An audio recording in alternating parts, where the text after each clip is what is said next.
Galerinha do bem, primeiro ano A, primeiro ano B, vamos que vamos, vamos que vamos, vamos que vamos. Os vídeos para V1. A gente vai falar aqui um pouquinho sobre a força gravitacional. A gente vai fazer um exercício sobre força gravitacional. Força gravitacional,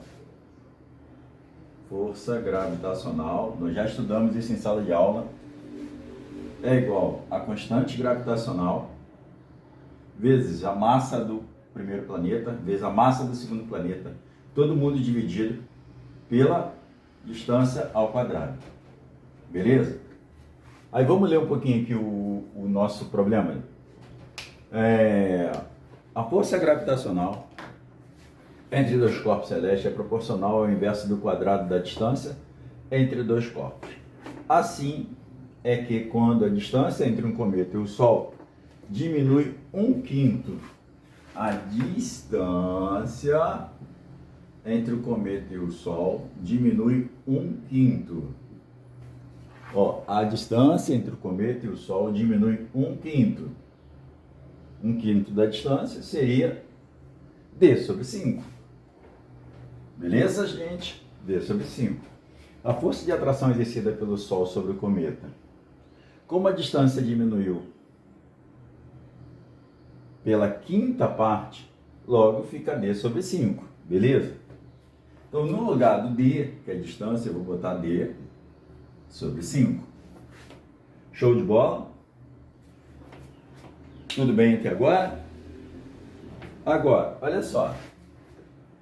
Vimos que a distância é D sobre 5. Eu vou subir um pouquinho mais aqui, para eu poder exemplificar direitinho para você. Força gravitacional, Gzão, massa 1, massa 2, D sobre 5. Beleza? Ao quadrado. F é igual a Gzão, massa 1, massa 2, beleza? D ao quadrado, porque D elevado ao quadrado é D ao quadrado, e 5 ao quadrado é 25. Beleza? Divisão de fração. O que eu faço com a divisão de fração, gente? Repita a primeira, multiplico pelo inverso da segunda. Vou tirar essa parte aqui de cima, vai ficar melhor. Vou jogar aqui para cima, repetir esse aqui, D ao quadrado sobre 25. Beleza, toda divisão de fração, o que eu faço com a divisão de fração, gente? Divisão de fração, repito a primeira e multiplico pelo inverso da segunda. Gzão, M1, massa 2. O que eu vou fazer agora? A segunda fração é D ao quadrado sobre 25. O 25 vai subir e o D ao quadrado vai descer. Agora, eu vou jogar o 25 aqui para frente. E o Gzão M1, M2 sobre D ao quadrado. Quantas vezes a força aumentou? 25 vezes. Então, resultado, a força aumentou 25F. Tudo bem, gente? Tranquilo? Um abraço. Vamos que vamos. E aí, galerinha, vamos lá, vamos que vamos? Mais uma questão aí para nós, Considerando o módulo da aceleração da gravidade igual a 10, todos vocês devem lembrar que a aceleração da gravidade na Terra vale quanto? Aproximadamente 10, não é isso? A aceleração da gravidade na Terra, 10 metros por segundo ao quadrado. Eu acredito que todos vocês lembrem desse detalhe, né? É correto afirmar que existe um planeta cuja massa e cujo raio fosse 4 vezes superiores da Terra. Um planeta cuja massa desse planeta é 4 vezes maior. Superior significa maior do que da Terra. A aceleração da gravidade seria D. Beleza? Quando acontecer isso? como só está relacionando um planeta. Então, gravidade da Terra, Gzão, vezes a massa, sobre a distância ou raio ao quadrado. Distância e raio é a mesma coisa. Tá? Só que ele está dizendo que esse planeta aumentou, fosse 4 vezes maior ao planeta da Terra. Ao planeta Terra. Então, no lugar do GM, na frente do GM, você vai colocar 4 vezes maior. Beleza? 4 vezes maior. Beleza? O planeta, existisse um planeta cuja massa e o raio, não só a massa 4 vezes maior, mas o raio também. A massa e o raio. Então, vou colocar aqui 4 vezes maior do que a massa da Terra e o raio também 4 vezes maior. 4 vezes GM, 4 vezes a gravidade vezes a massa. Na parte de baixo é distância ao quadrado, o raio ao quadrado. 4A ao quadrado, 16. R ao quadrado, R2. Beleza? Aí o que ele fez? Ele dividiu aqui por 4, ó. Deixa eu ver se está dando para sair ali. Ele dividiu aqui, ó, por 4 e embaixo também por 4. Beleza? Tá dando para ver sim. Dividiu em cima por 4, embaixo por 4. Ficou 1 sobre 4. Beleza? Ó. Aí ficou constante gravitacional vezes a massa sobre 4 vezes o raio ao quadrado. Beleza? Vezes 4 vezes o raio ao quadrado. GM seria a gravidade na Terra. GM seria a gravidade na Terra. No lugar do GM eu vou colocar o quê? Quanto é a gravidade na Terra? 10. 10 dividido por 4 vai dar 2,5 metros por segundo ao quadrado. Ou seja, considerando que existisse um planeta cuja massa e o raio fosse 4 vezes maior do que a Terra, qual seria a gravidade? 2,5 metros por segundo ao quadrado. Não deixe de ver esses vídeos. Beleza, gente? Tudo bem? Um abração.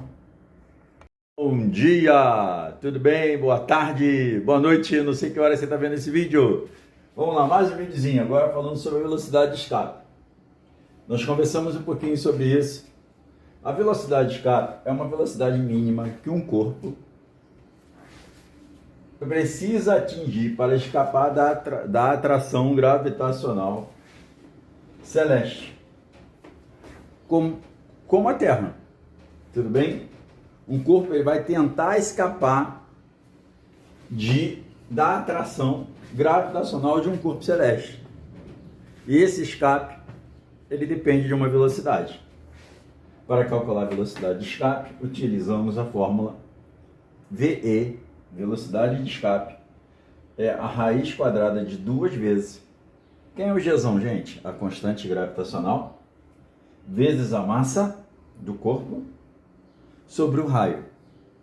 Velocidade de escape é a raiz quadrada de 2 vezes a constante gravitacional, aquele 6,67 vezes 10 elevado a menos 11, vezes a massa do planeta sobre o raio do planeta.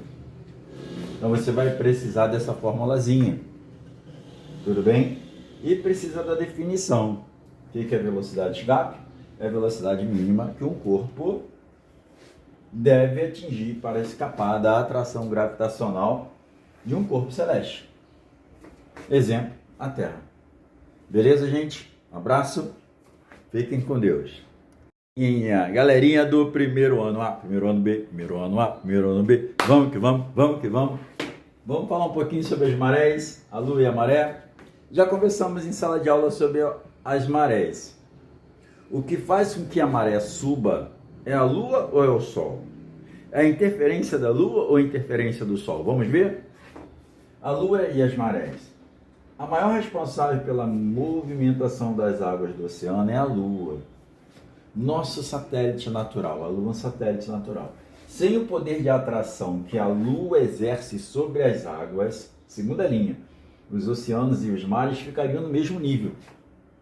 Então, podemos entender com essa primeira parte que a Lua tem uma interferência, faz uma interferência sobre as águas, os oceanos e os mares, fazendo com que as marés subam. Sem essa interferência, as marés ficariam todos nos mesmos níveis. As marés, os oceanos e os mares. Como a Lua tem o poder de mover volumes tão grandes de água? Como que a Lua tem o poder de mover tão grandes volumes de água? A palavra poder é bem apropriada. Os objetos na Terra, mas como a água, isso é muito mais visível. Quando a Lua gira em torno do planeta, a Lua gira em torno do planeta, atrai a Terra para si, a Lua gira em torno do planeta e acaba atraindo a Terra para ela. Como se estivesse puxando. E essa atração provoca mudança nos níveis de água. O que nós entendemos daqui? A Lua, ela gira em torno do planeta, atrai para si o planeta, como se ela estivesse puxando. E com isso, tem umas mudanças nos níveis de água dos mares. Esse poder da Lua é a força gravitacional que ela exerce sobre todas as águas. Como a Lua movimenta-se e a Terra também, a atração exercida pela Lua não fica restrita a apenas um ponto. Ao se mover, ela faz a água subir e descer em diferentes regiões do planeta. Vamos pensar um pouquinho. A Terra, ela gira em torno de si mesma. Se a gente pensar no nosso hemisfério aqui, o que está acontecendo agora? Aqui é dia. O que está acontecendo lá no Japão? É noite. Então lá, nesse momento, é lua. Aqui no nosso hemisfério, nesse momento, é o sol. Aonde que os mares estão mais agitados agora? Na parte do hemisfério que está à noite ou na parte do hemisfério que está dia? Na parte do hemisfério que está à noite. Japão, Austrália, lá é noite. Então a Lua interfere muito mais nas marés do que o Sol. Porque a Lua tem a capacidade de puxar para si, né? Nós lemos isso aqui, A Lua tem a capacidade de puxar para si, né? E com isso existe um grande volume de água, o volume de água sobe, né? O volume de água sobe. Voltando. Quantas marés eu posso ter do mesmo lado do hemisfério? 2 marés. Pode ser 2 altas, 2 baixas, uma alta, outra baixa. Mas a tendência, quando está sol, a maré ser baixa. E quando está noite, a maré ser alta. Então a interferência é maior da Lua do que do Sol para que as marés subam. Tá? Então, para a maré subir, a interferência é da Lua, não é do Sol. E podem acontecer até quantas marés ao dia num ciclo de 24 horas? 2 de cada lado do hemisfério. Não é verdade? Beleza, gente? Um abraço, fica com Deus. Rapaziada, vamos falar um pouquinho aqui da Lua e das marés. Gente, quem interfere nas marés para que a maré suba? A Lua, a Terra? A Lua. A Lua é um fator preponderante para que a maré suba. Quantas marés podem existir em cada lado de cada hemisfério?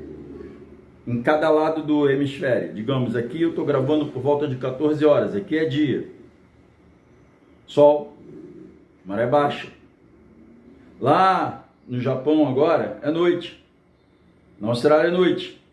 Lua, maré alta. Então, a lua que interfere nas marés. Beleza, gente? Se você guardar isso, você já vai mandar bem. A lua se movimenta e a terra também. A atração exercida pela lua não fica restrita apenas a um ponto. Ao a lua se mover, ela faz a água subir e descer em diferentes regiões do globo. Isso quer dizer que a maré pode estar alta em um ponto do planeta e baixa em outro, Como a Terra realiza o movimento de rotação, gira em torno do seu próprio eixo, fica sempre com a metade da superfície voltada para a Lua. Qual a metade da superfície está voltada para a Lua agora? Lá no Japão, lá na Austrália, aqui no Brasil é dia, que eu estou gravando, são 14 horas de quinta-feira. Então aqui, teoricamente, no nosso hemisfério, no lado do nosso hemisfério, no nosso continente, aliás, as marés estão baixas. Porque o Sol não faz influência sobre a maré. A Lua sim faz. Fica sempre metade da sua superfície voltada para a Lua. Que superfície? A Terra. Nessas regiões, o poder de atração gravitacional é maior. As marés são altas. Ou seja, quando a superfície da Terra a Terra gira em torno de si mesma, voltada para a Lua, as marés sobem. Voltada para o Sol, a maré baixa. Quantas marés podem existir em cada lado do hemisfério? 2, uma alta e uma baixa. Beleza? Show de bola, gente. Deixa eu voltar aqui um pouquinho. Vamos continuar. Falando um pouquinho aqui sobre a velocidade de escape. É a velocidade mínima que um corpo vai atingir para escapar da atração gravitacional de um outro corpo. Ou seja, um planeta quer fugir da atração gravitacional da Terra. Vai usar qual velocidade? Não é a primeira velocidade cósmica, é a segunda. É a velocidade de escape. Beleza? Para calcular a velocidade de escape, VE ou VE é igual a raiz quadrada de 2 vezes a constante gravitacional, que é aquele lance de 6,67 vezes 10 elevado a menos 11, vezes a massa da Terra dividido pelo raio. Toma cuidado com a definição da velocidade de escape e a sua fórmula. Beleza? Descendo um pouquinho aqui, olha o que a gente vai falar agora. A gente vai falar um pouquinho sobre a primeira lei de Kepler. É considerada, chamada de lei das órbitas. Tem 2 focos aqui, foco 1 e foco 2. A primeira lei descreve a forma das órbitas no planeta. Kepler foi um cientista. Ele propôs que os planetas giram em torno do Sol em órbitas elípticas. Ó, é como se fosse um ovo deitado, ó. Não é um círculo, não é uma circunferência. É uma bola, como se ela estivesse sendo pressionada em cima e embaixo, ela está sendo achatada. Então, Kepler propôs que os planetas girem em torno do Sol em órbitas elípticas, com o Sol e 2 focos. Beleza? Guarda essa definição. Elipse é uma forma geométrica, plana, que você pode entender como sendo uma circunferência achatada. Em seu interior há 2 pontos de grande importância no estudo da sua forma. Os focos. Exatamente sobre um dos focos que o Sol fica.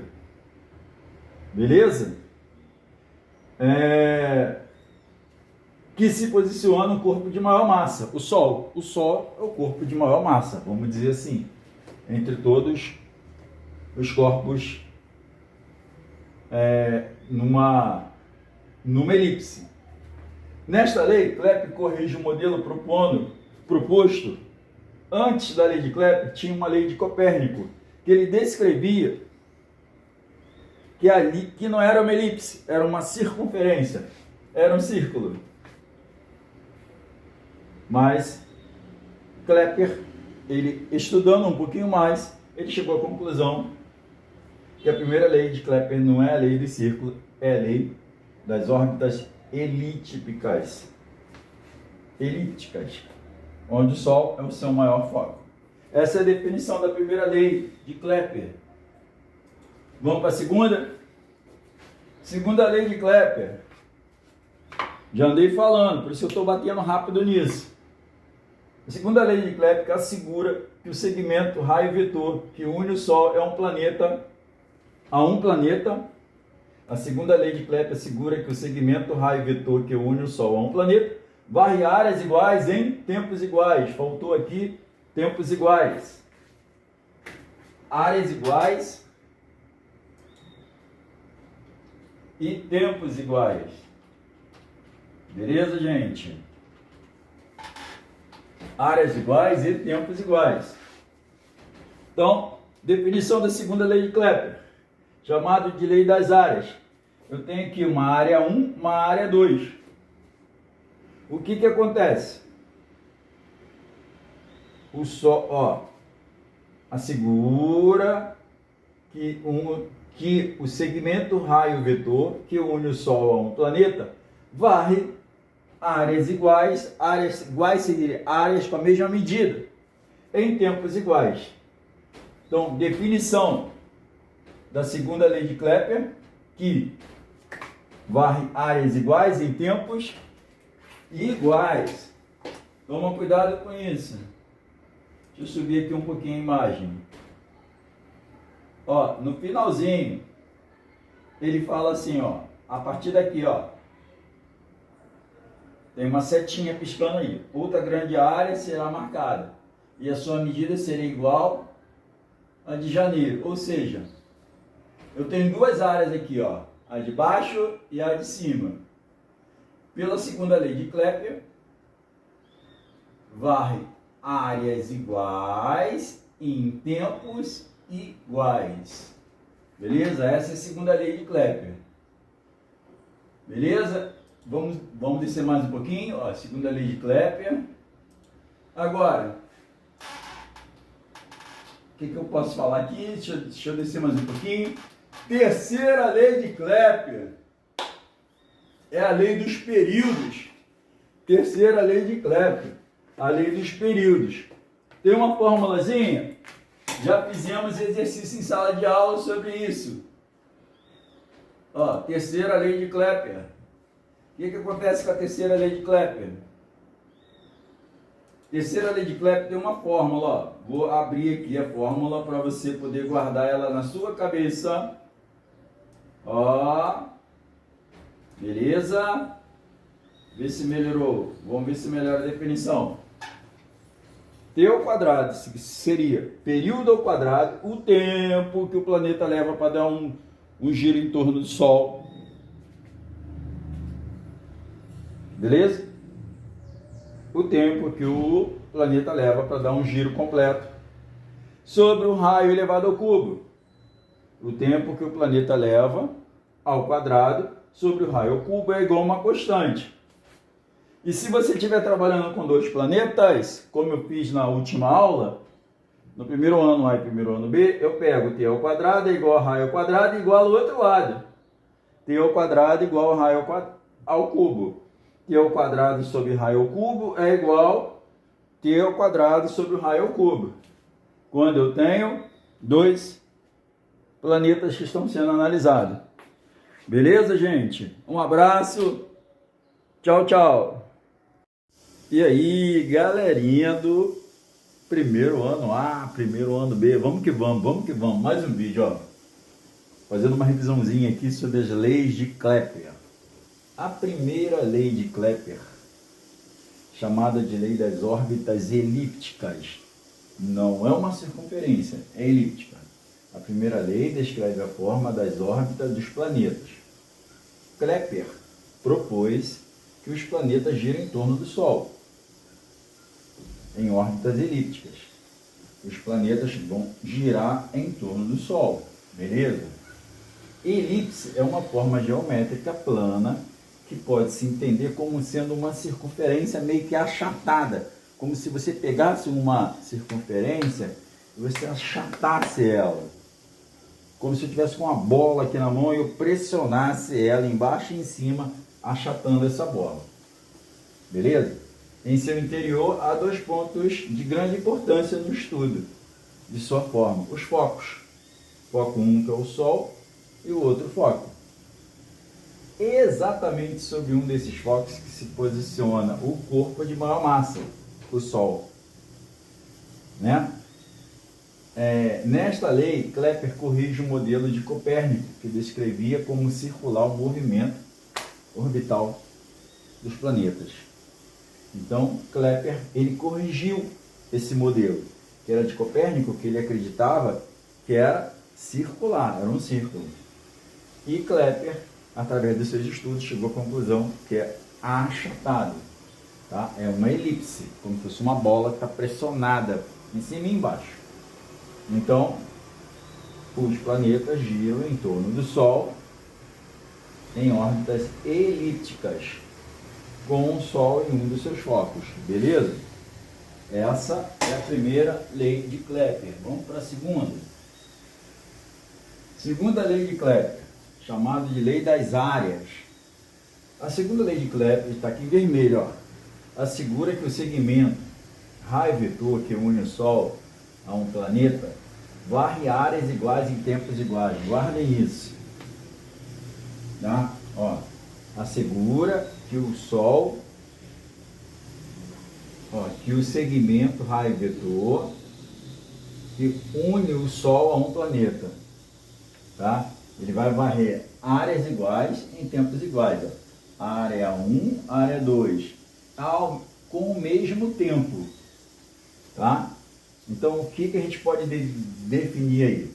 A segunda lei de Kepler assegura que une o raio vetor, une o Sol a um planeta que varre áreas iguais, as áreas têm a mesma medida e intervalos de tempos iguais. Beleza? O que a gente pode tirar daqui também? Ó? A velocidade do planeta será maior quando estiver mais próximo do periélio. Eu andei falando sobre o periélio e sobre o afélio. Afélio, afastado do Sol, planeta afastado do Sol. Periélio, lembra perto, o planeta perto do Sol. Então, quando o planeta estiver, a velocidade do planeta será maior quando ele estiver mais próximo do Sol.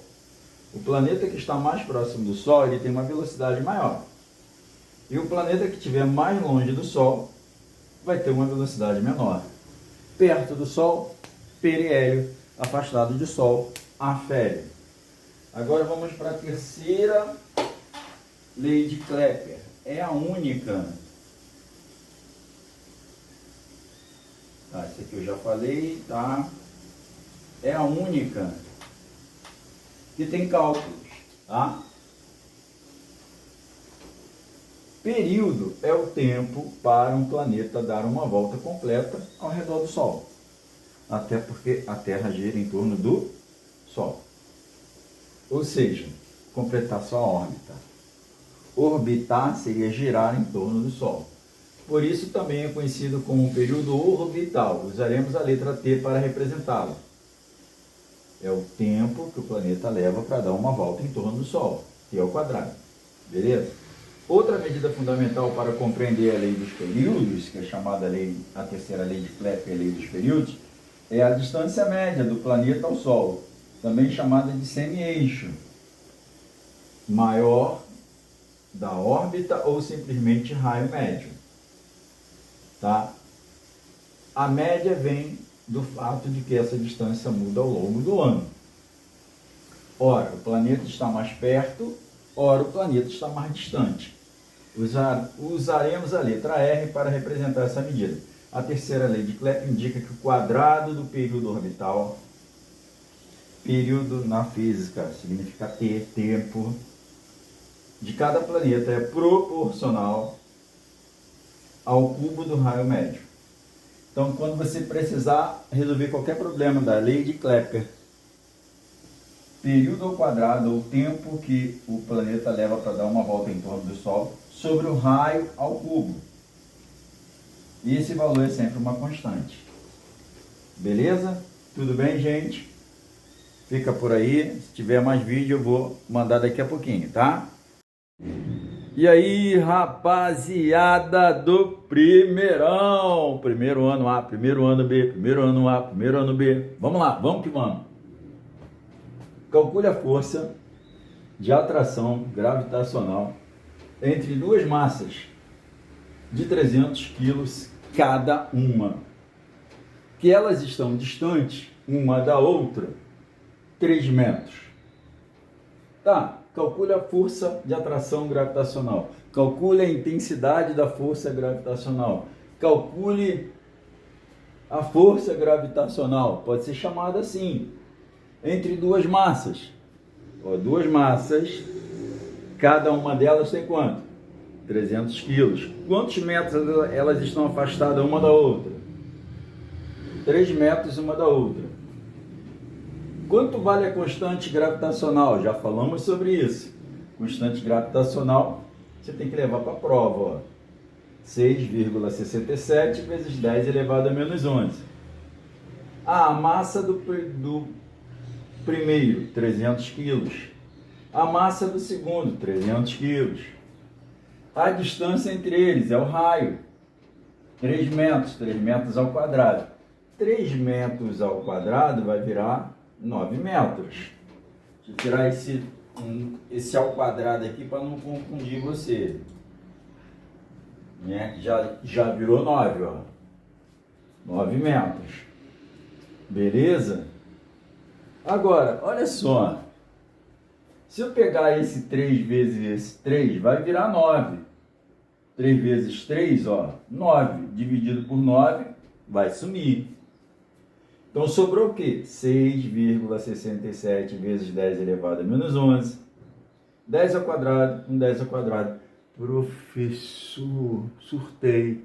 De onde saiu esse 10 ao quadrado?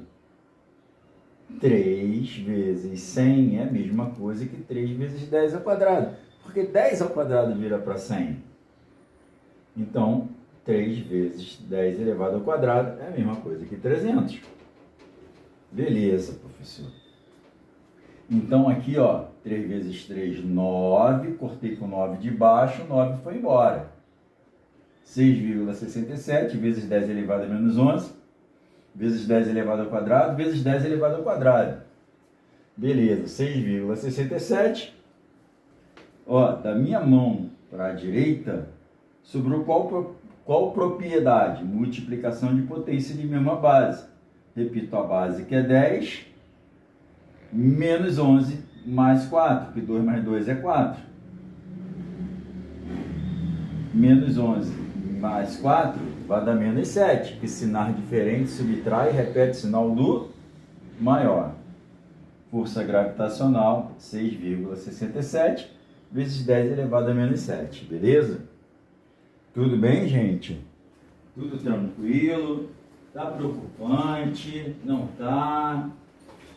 Como é que estamos aí? Deixa eu fazer uma paradinha aqui, ó. Vou pegar aqui só a potência de 10 aqui, ó. Essa aqui não tá dando certo. Deixa eu pegar outra. Ó, daqui para baixo, ó. Daqui para baixo. Ó, 10 elevado a menos 11. 10 elevado a 2. 10 elevado a 2. Repetir a base 10. Vou somar os expoentes. Menos 11 mais 4. Menos 11 mais 4, eu devo 11. Paguei 4, estou devendo 7. Sinais diferentes, subtrai e repito o sinal do maior. Por isso que ficou 6,67 vezes 10 elevado a menos 7 Newton, porque toda força é em Newton. Beleza, gente? Tudo bem com vocês? Um abraço, não deixam de rever esses vídeos, beleza? Show de bola, né? Até daqui.